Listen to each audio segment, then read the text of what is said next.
We are recording the interview of William Moore. This interview is being conducted by Jennifer Seavey from Wright State University's Veterans Voices Project. This interview is being recorded at Holiday Inn in Dayton, Ohio. It is 10 a.m. on October 27th, 2016. Okay, so when and where were you born? I was born in Lansing, St. John's, Michigan in 1922. Who were your parents and what were their occupations? Well, most of the time I spent it as a tax accountant. I worked for Pullman Incorporated, which is a huge city, and we did taxes all over the world, and that's what I did. Okay. We will return after a brief pause. This interview is being conducted by Jennifer Seavey from Wright State University's Veteran Voices Project. This interview is being recorded at the Holiday Inn in Dayton, Ohio. It is 10 a.m. on October 27th, 2016. Okay, William, where and when were you born? I was born in a little town called St. John's, Michigan. And what year? December 9th, 1922. Okay. Who were your parents and what were their occupations? My father worked for the state of Michigan in raising fish. He worked for a fish hatchery. My mother didn't. She raised 8 of us kids. So who were your siblings and did they serve? What? Who were your siblings? I don't understand. Your brothers and sisters? There's only 8 of us. Oh, okay. I'm the oldest, and out of the 8, there's 3 of us still alive. And it's a shame. I'm the oldest. I have a niece, and one of my sisters in between. I wish she was still around. She was smarter than I was. But I'm the oldest of the whole 8 kids. Did any of them serve in the military? All the boys. I got a picture of my father at home. It's too bad to bring it. My father was in World War I. I was in World War II, and I have 3 brothers all the way through to Vietnam. Wow. So we're an Air Force family. What were you doing before you entered the military? Worked in an insurance company. Doing nothing. So you served in the Air Force? Yes. Was that active duty or reserve? Active. I'm still in. Yes, you are. Were you drafted? No. No. I enlisted. Okay. I want to beat the draft. So why did you choose the Air Force? I'd been a bug for airplanes since I was about a teenager, and I made airplanes and everything like that, so I wanted to fly. What was basic training like for you? Rank? Basic training, what was it like? A lot of work. We had a lot of teachers who made you really learn the hard way of everything, but it was a good education. You couldn't ask for anything better than that. Do you recall any of your instructors? No. No. Because there was a changeover all the time. It was interesting because a lot of the instructors were civilians teaching us guys in the service. And they were teachers from high schools and colleges and things like that. So it made it a lot more interesting, and you got a better education because of them. So what was your military occupation? Fighter pilot. Okay. What was the training like for that? Rough. He taught it. It was you really had to, it was good though. They had darn good teachers. If you didn't understand it, now I went to Raleigh, North Carolina, as part of the training program, and the teachers all were college professors, and they did a heck of a good job. And they were so glad to help. The war was young at that time, so they're glad to help new guys get in and learn how to fly and be around that. What I liked about it best, though, Raleigh, North Carolina, has got a lot of young ladies got money because their fathers were tobacco farmers. How did you adapt to military life? Real easy. I come from a whole family of military life and so like that, so it's just the same thing. There's no difference in being home. Somebody just tell me what to do. So where all did you serve? What? Where all did you serve? Like, did you deploy out and where was it? Well, I took most of my training in Florida. a little bit in Georgia. But then the rest is in England, around Cambridge, England. That was a nice place to be. That's a college town, and you got a good education there.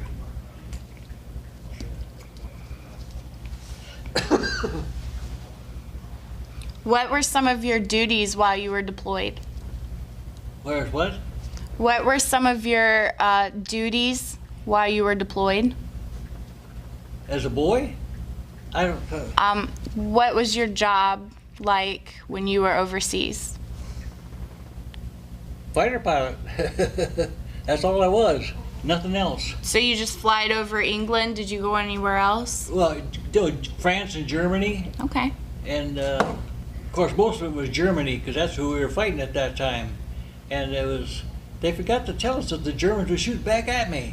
Are you interested in that? I was shot down on September 13th, 1944, and I lined it up. I got hit on a strafing mission, and they said, if you get to Switzerland, go. Well, I didn't make it. I got within about 20 kilometers, then I had to bail out. And that was interesting because there was no war television or anything like that at that time. A lot of those farmers didn't even know who Hitler was.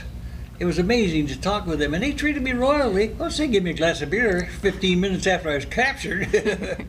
And I was then taken to a training center where they interviewed me, and the man that interviewed me was from South Africa, but he was English descent. And he was real sharp on his questions, and he knew what to get through and come around. Did a real good job. And from there I went to this little town up in the Baltic Sea, Barth, Germany, which is a beautiful little city up there. There's a lot of good students up there too. And that's where I spent my next 9 months in a prisoner of war camp playing bridge. I cannot complain about that at all. Did you witness any combat? Oh yeah. Yeah. I shot at the Germans shot back at me. And the thing is, they won. How did you feel about being a part of that? Just a kid going through it all. It was interesting, but I was not scared or anything like that. I just military going through. I cannot say I was mistreated at any time. That's what I said. Some of it, I said, no. Of course, a lot of the Germans didn't even know who Hitler was. There was no television in those days to help them learn about things. They got what they was passed down to them by, like I myself, someone along the line. And it was entirely different than it would be today. They didn't know what was going on with the Jews and everything? A lot of places they didn't at all. Well, the Jewish thing was Berlin, about 2 other towns where there was much on that. The rest of Germany was still farming communities. They didn't have television, they didn't have radios about all they had. A lot of them didn't know what the heck the war was all about. And you talk to a lot of fellows that were in their prison camp with me, and they'll tell you the same thing. They didn't know much about the war. Did you get injured at all? Yes. When I bailed out, I wound up hanging in a tree and it hit my tailbone right up against the base of the tree. And I'm still paying for it today. But I get along. Did you get medical treatment while you were Yes. after that? The Germans were good about that. They took care of me medically to help me as much as they could. They didn't have much either. Their supplies were very short at that time. But they did help me get through, and being young, the back was pretty good for It was till years later when I began to hurt. Were you captured with any of your friends? No. That guy still was sleeping. I was his wingman, and he made it through, and I got shot down. Okay. So what types of friendships and camaraderie did you form while serving? Do you still have close friendships with everybody that you were served with? No. No. Well, most of them are dead now. But where I live in Arizona, there's very few of them down there that I was with anymore. I can tell you a lot about my brother's families. Tucson, Arizona is a big airplane place. They got airplanes flying all over the place. 2 of my brothers served out there. So I learned a lot about the Air Force from them. and it's quite an interesting place to go. You get a chance to go. Is that the one with all the airplanes? Yes. There's a big, I don't know what you'd call it. Some guy bought up a lot of land and he keeps buying old airplanes. And if you want to find an old airplane, you go there and he'll show you one. How did you stay in touch with family and friends back home? When I was in the service, I wrote letters to my wife. In fact, I wrote, when I was in prison camp, we got a lot of cigarettes there. And in those days, there was an inner lining in the cigarette pack. And I wrote letters on the back of that to my wife. When we got home from overseas, I handed them to her and said, "Here's all your love letters, honey." We still got them, too. And you published a book with that? With We all of them we in there? didn't publish it, but I had it printed and so forth like that. I didn't want to publish it because to me that was not that way. What I wanted was kids to learn it, and because of my daughter, a good friend of hers is a teacher, and she teaches in the 8th and 9th grade, which is the time they're studying a lot of history. So I've been to a lot of schools and talked with a lot of kids. The first time I was kind of worried. I thought, oh, those kids asked more darn questions. They knew more about the world than I did. What did you do when you weren't working? What did you do for fun?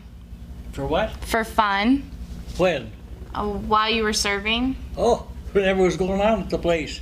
Well, you when you're in military, you don't have much time for that. You're busy all the time. If you, like when I was going training to be a pilot, you went out and trained an airplane today, and this afternoon you had to go back and listen to the lecture, and you was tired, you went to sleep. So it was a big education all the way through. That was the best part about it.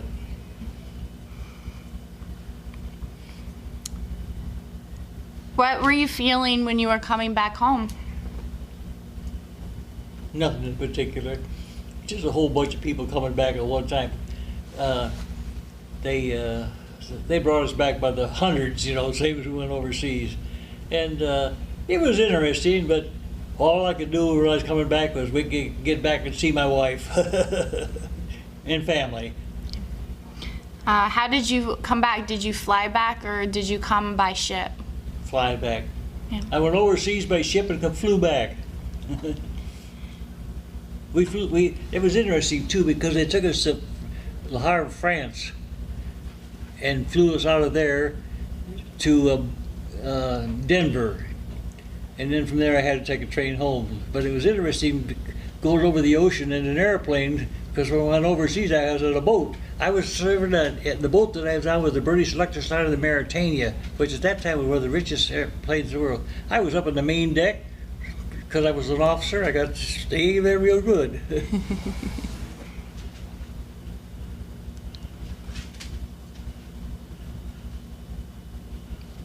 I lost you. No, I was trying to think of a question, but I lost the question. How were you received by your family and the community when you came back? Very much. Of course, it was a small place. The town that we lived in was 180 people, so there weren't too many people out there. And a lot of them were Czechoslovakian families. And they just treated you real good, had a good big meal, and I like to dance a lot. How did you adjust to civilian life? No problem. Just go out and get a job and go back to work. I mainly was tax accounting, and I had studied that at one time, and I got a good teacher at the place that I went in. And I learned how to take care of taxes in all 50 states and 16 foreign countries. Now that was interesting to learn how different countries handle taxes on things like that. Why did you learn about that? Huh? Why did you learn about that? Like how to do all those different? It was just there. Back after World War II, you had to take a job you could find, and that's what was available at the time. And I was interested in it, so I went into that way. You said you were married while you were, was that before you joined or during? No, it was during when I was in service, just before I went overseas. But I knew my wife My wife and I met through a Methodist youth group in Chicago, or Cleveland, I should say, not Chicago. And she followed me around for a ways, and then was waiting for me when we got around. And she's a wonderful woman. I miss her. She smoked herself to death. Oh. I smoked in cigarettes too. As a kid, we couldn't afford them in '30s, and I didn't have any cigarettes till I was in that prison camp in Germany. And for some reason or other, they got a lot of cigarettes through there. We used them as, I didn't smoke them at the time. I just used them as a barter exchange. You had some I wanted, I'd offer you some cigarettes. And I got them really good. And then later on, when we got hungry, the guy said, smoke a cigarette will help kill your appetite. And so I started, but I didn't smoke too long, about 10 years. And I worked for Eastman Kodak processing film like you're going to be doing. And you could not smoke in the plant because they'd blow the place up with the chemicals and things like that. And that helped me an awful lot. And I got to the stage where I had that cough that you can get for smoking. And I went to the doctor at the VA, and he says, "Oh, cut down." I says, "I cut down on my smoking, I might as well quit." He says, "Quit." And I did. I quit. I never smoked for 10 years. Then I went back to the VA, and they were running tests, and they asked me to smoke a cigarette again to see what it was like. Most horrible tasting thing I ever had all my life. That's an interesting test. I've never heard someone ask you to smoke a cigarette for a test. Well, see, during the '30s, people couldn't afford cigarettes. So our whole family, none of us had. My dad smoked a little bit, but that was about it. None of the rest of my family smoked at all. My wife smoked. That killed her. She died from lung cancer from smoking. I could not get that woman to quit. And I miss her. Do you have any children? We have 2 daughters. The one daughter is the one that brought me here, and the other one's still in Chicago. She didn't like Arizona. But I wasn't with them too much. I was gone away from them too much. So this daughter that's with me now, I'm getting to get reacquainted with, and she's treating me royally. Have either of them served in the military? What? Have either of your daughters served in the military? No. So have you remained in contact with anyone that you were deployed with or in the military with? These guys over here. Still made contact with them, but there was quite a few years before we got back together, but we still make contact now. But where I was at, Arizona, we was all by ourselves out there. If you live in a town called Tucson, there's a big base called Davis Mountain Air Base. It's huge. And I had 3 brothers that served out there, so I spent a lot of time with military people out there. Interesting, because they had better stories than mine. Did you serve with your brothers at all, or were No. you all separated? No, I was too old. I think it's 7 years down to the next boy. I had 2 sisters, and then this brother who was 7 years younger than I am. So he entirely different time altogether. Oh, okay. Are you a member of any veterans organizations? Yep, ex-prisoners of war, and American Legion. Those are good organizations going. But that Veterans of Foreign War, they helped me go through all the necessary military things that was necessary and health things to help get me a commission, and not a commission, as a pension, I should say, which they did a heck of a good job. And I'm still acquainted with those people. They were prisoner of war group. We kind of stick together by ourselves, you know. I've never heard of that one. What is it? Like, is it just like a VFW or? Yes. Okay. Yes. Have you ever done an honor flight? What? Have you ever been on an honor flight? No. No. Any interest? No. No. My daughter could tell you more about that than I can. She's been interested in Air Force and things like that. Too bad she isn't here. She could be a good interview too. What have you been doing since separating from the military? Playing a lot of bridge. Just a lot of things going around. I'm a computer bug. I started on computers in 1965 when that computer was bigger than this room, you couldn't do anything with it. And I'm quite a bug on that. And I go to school. The thing I still like best is going to grade schools and talking with kids about being a prisoner of war. That has been the most interesting thing. And every time I do it, I learn something more. What got you started into going to the schools and talking to the kids? I belonged to a prisoner of war group, and they had people in there that were doing this, and they were the ones that organized the whole thing and got us going, which was wonderful. Furnished transportation and everything else. Oh, wow. That's Yeah. nice. How did your wartime experiences affect your life? I gotta take it back. No, it was military. And anybody, guy who was in the military service had certain things that you know what to do, when not to do things, and I have not been sorry that I went through it. I think every young teenage boy should go through that service, because it's a darn good way to learn an education. Well, I come from northern Michigan. My dad worked for the state of Michigan. We didn't have a whole lot of money, and I couldn't afford to go to college, and the Army took care of it, which was a good, wonderful thing for me to do. And then after I got out of the service, I went to night school in Cleveland for quite a while and studied accounting, and that learned out pretty good. Did you work in accounting then after Yes. that? Yes. Okay. What other occupations did you have? None in particular. Oh, okay. I know you had mentioned the accounting and then the photo Yeah. processing. Photography, yeah. Yeah. Well, reason for that was because I worked for Eastman Kodak for a while, and I still had quite a bug on handling it, but I never made any money. Just did it on the side. But I made better money using tax accounting than I did. I still do. Once in a while, somebody need their taxes taken care of, I go in and help them. I worked on taxes for 30 years, and I don't know anything about it. Do you volunteer anywhere? Not anymore. No. Too darned old. What did you used to volunteer with? Go square dancing. No, really. My wife took care of a lot of things. She was quite a person on getting into various types of programs and things to do. She was the instigator of all this, and I just went along whatever she found. We were great square dancers. We used to do square dancing all over the United States in 16 foreign countries. We learned square dancing. Now that's something unusual. Yeah. What got you guys started with that? My wife found something somewhere. Well, she belonged to a young group, you know, and they wanted something to do, and they found a good teacher to teach you to square dance, and that started the whole thing going. And I still do square dance once in a while, except I'm kind of hard now. What are some life lessons you learned from the military? How to obey orders.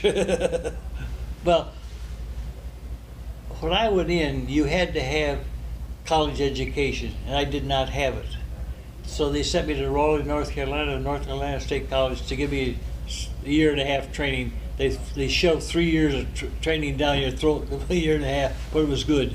And that was the best education. Then after I got out of the service, I went to Chicago, and I learned tax accounting from a company that I worked for at that time. I worked for Eastman Kodak for a long time. And then later on for Pullman Incorporated. I don't know if you know what that is or not. They make freight cars. Oh. Yeah. For like trains? Huh? For trains? Yeah. Okay. Well, they make more than that. That's a big company. There's 5 sections to it. The section I worked in was where they made the trains. But they're in oil. They're in, oh gosh, I can't name all the industries that company is in. But they don't pay good. So what type of training did you say you had down in North Carolina? Well, it's college education. So just your basic, Yes. general? Right. Oh, okay. Yeah. Because you had to have that go into the pilot. Oh. And I had no training of that kind, and they liked it. The teacher says, "We like you guys. You don't know anything. We can teach you what we want." That's good. How has your military service impacted your feelings about war and the military in general? I say in the next war, all the big generals at the top should go out there in the field and fight it out. Now, I didn't hate the Germans. I didn't hate the Japanese. They were just people doing a job the way that I was. So I had no feeling bad one way or the other. Just glad to get in and out. And I think half these guys here would be the same thing. We just did the job that we were told to do, and that's it. Was there any specific requirements to become a fighter pilot? Oh yes, you you had to have a good mind because they teach you things all the time. You had to be physically very good too. You took physicals all the time, and we went to college, chess, you name it. I studied it. Got a good education, and I couldn't afford it otherwise. Were you allowed to be married at the time? Yes. If you wanted to be a fighter pilot? Yes. Okay. My wife and I were married. Well, we went together. We met through a Methodist youth group in Cleveland, and when I enlisted, went in the service, well, she was still with me, and when I went in and finally got my final training in, we got married, and we had 2 nice daughters. Except she smoked and she's gone. Yeah. What message would you like to leave for future generations who will see this interview? Get a good education. Learn everything that you can get a hold of, because the more education you got, the better you'll be off. I learned that a hard way, but I think that just liking people too helps an awful lot. Just talking with you is an education to me, and that's what I like to do. Of course, I did that an awful lot. I talked to people in all 50 states and 16 foreign countries, and some of the people in foreign countries spoke better English than I did. It's amazing around the world what things are going on so much, you know.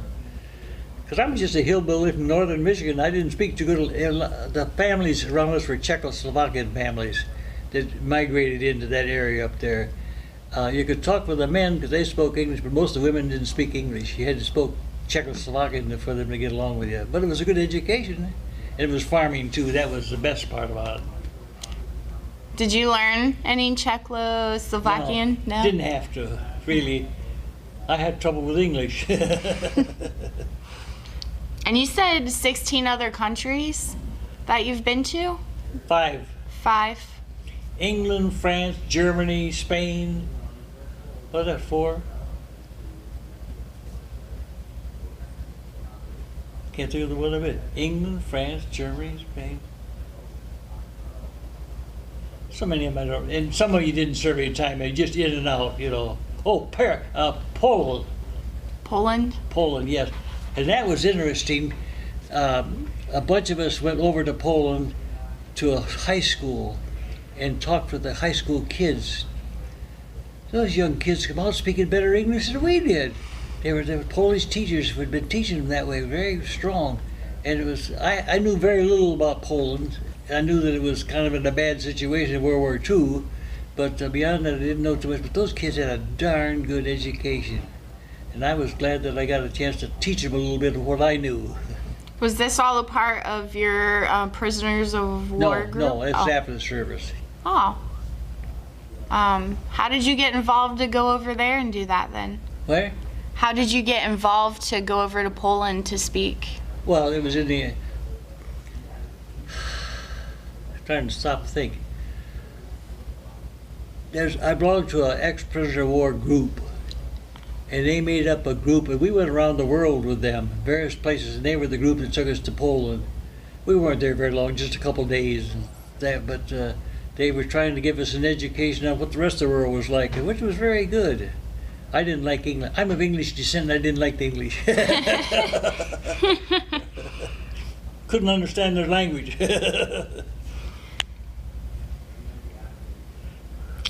Same. Is there anything you feel that that you'd like to talk more about? No. Okay. Except that that's a good Kodak camera you got there.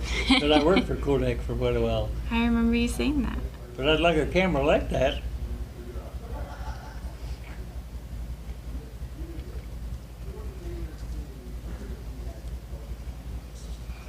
When you were overseas, were you able to go sightseeing? Yes. What did you go see?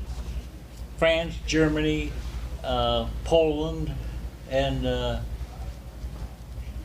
can't think of the name of the countries. North of Germany, there's small countries up in there.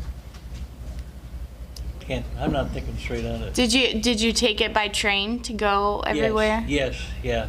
A lot of train rides. Although one of the best train rides I had was when we went to Canada, and we got on a train and stayed on it for 2 days. And it was a slow-moving train where they could tell us about the country as we went along, and you learned all about it all the way, which was very, very interesting. Didn't know so much stuff was going on up there. Did you do that for veterans thing, or were you just on vacation? No, it was both. Oh. I haven't worked for 25 years, you know. I go a long ways. Okay. Well, if you feel like there's nothing more you'd like to add? No? No. Okay, well then that concludes our interview, and thank you for your service. Well, thank you for that too, yeah.